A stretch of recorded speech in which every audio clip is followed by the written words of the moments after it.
What is a Bhakt-Vriksha?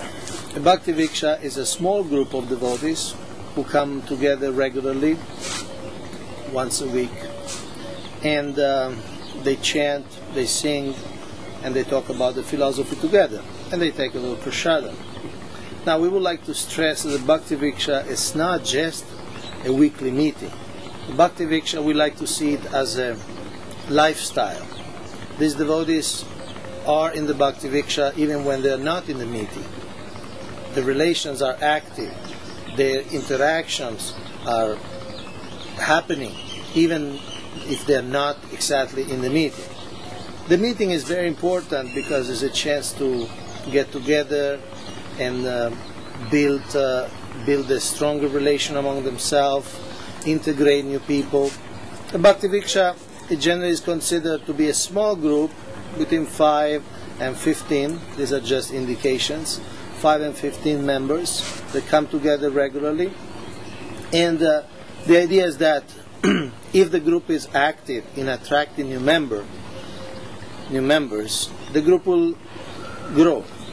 And when they reach a certain size, 15, 20, it's time for the group to divide, to multiply, so that there is more chance for leadership to take place. Sometimes we see that devotees in a Namahata or in another form of group, they have a fixed leader, because maybe he's the host, or maybe because he's the most senior, and he gives all the lectures and he arranges everything. So we have a situation which, after some time, when a member of the group grows spiritually and naturally and positively, he wants to take some more initiative, then there is some sort of blockage, some sort of bottleneck. And we see very often, unfortunately, that these groups split, but not in good terms. They split because, again, a new devotee who is becoming also a little bit experienced wants to have more space, wants to take up some initiative in the mission, wants to have his own group, and there is a resistance from the old leader, and so sometimes there are bad relations, sometimes politics, sometimes there is even a fight over who should be in the group, in one group, or who should be in another group. In Bhakt-Vriksha, we avoid this, we prevent this, because the idea of multiplication, of division, of expansion is a central idea. We want these groups to divide. We don't want them to be forever together. We want people to develop into taking responsibility, into a position of leadership, which, by the way, we call it servant leadership. We call the leader servant leader because we would like to see the mood of the person in charge of a group being like the servant of the devotees. In South India, sometimes they call it Bhaktadasa, or servant of the bhaktas, of the devotees. So that's the spirit. In Vaishnava community, leadership means you serve more people. Smaller leaders serve less people, bigger, greater leaders serve more people. That's the spirit we want to see.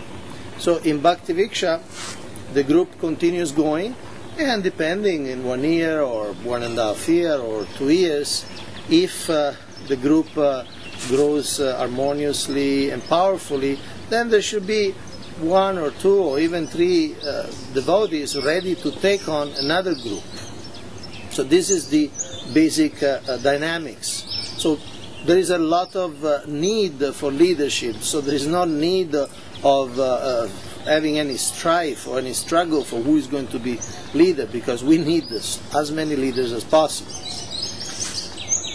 What happens in the meeting is that we recommend starting with an icebreaker. See, people come from different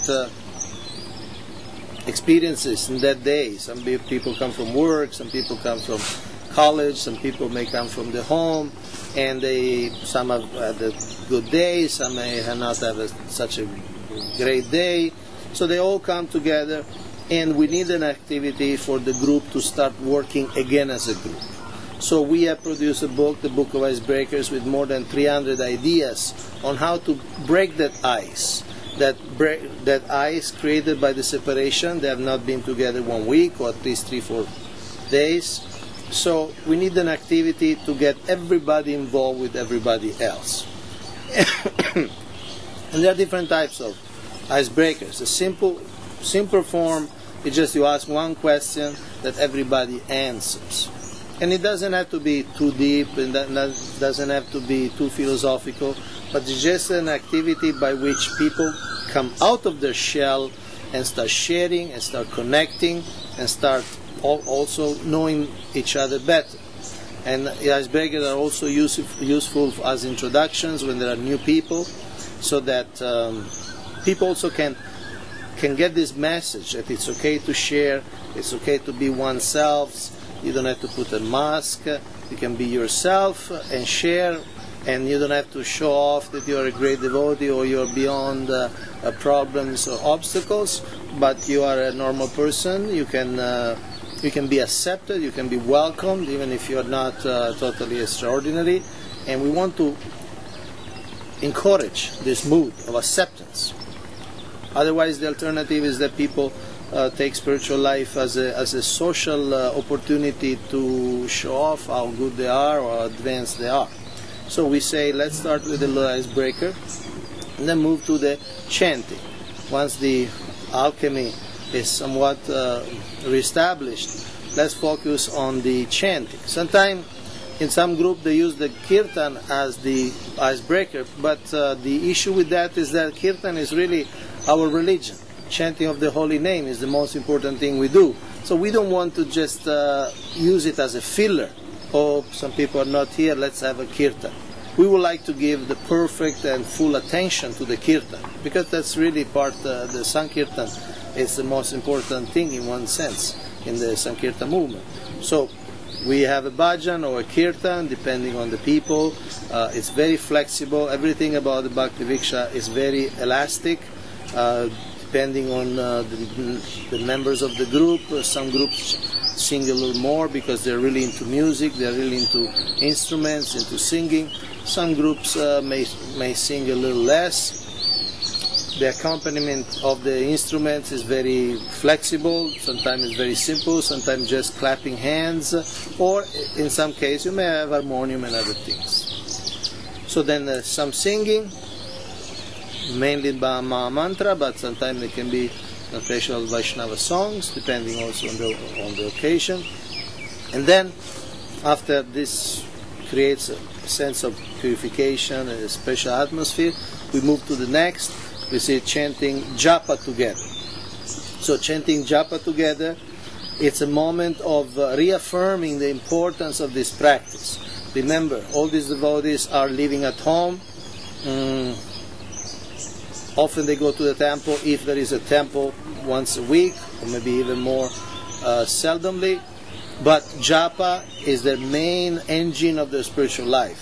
So at every meeting we want to really stress how to chant, the mood, techniques, the importance of the holy name, and chant together. Sometimes one full round, sometimes half a round, and there are different techniques also described in different seminars how to do that in an effective way.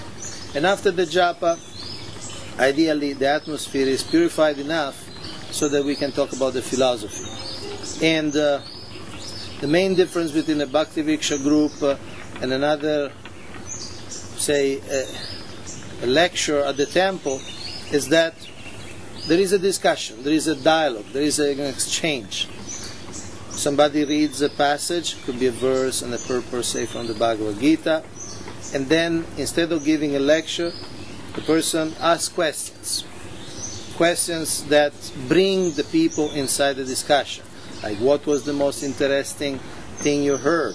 Or what was surprising to you?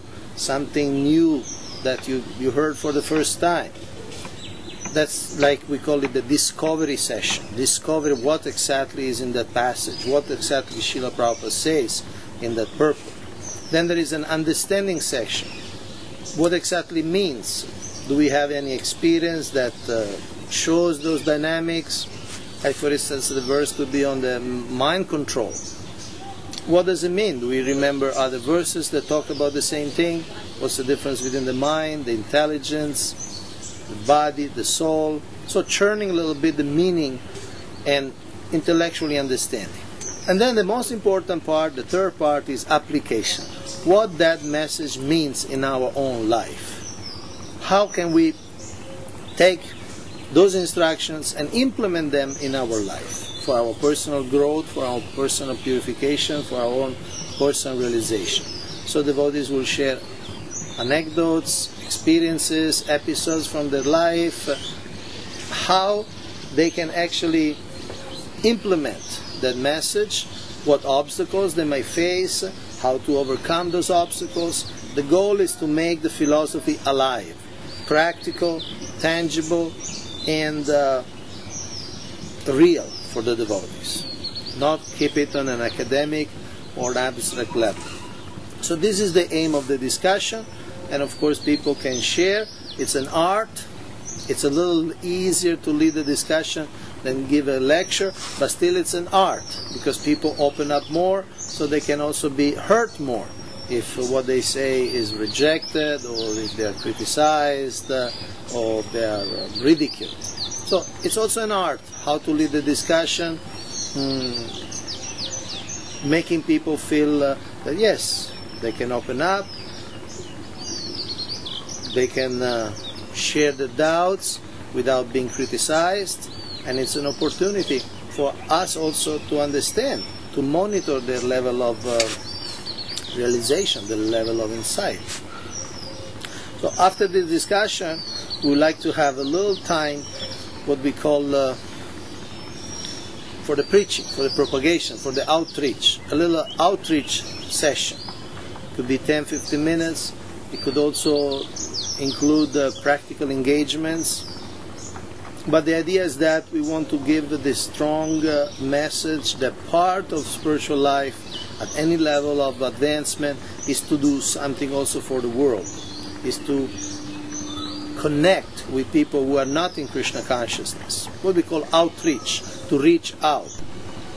So after the discussion on the philosophy and its application, we recommend the group spend a little time on a section that we call outreach, focusing on what the individuals can do to bring more devotees into the Sankirtan movement. We do that because we would like to strongly impress that at any level of devotional service, at any level of advancement, every devotee has a duty for the mission, and every devotee can share Krishna consciousness at his or her level of realization.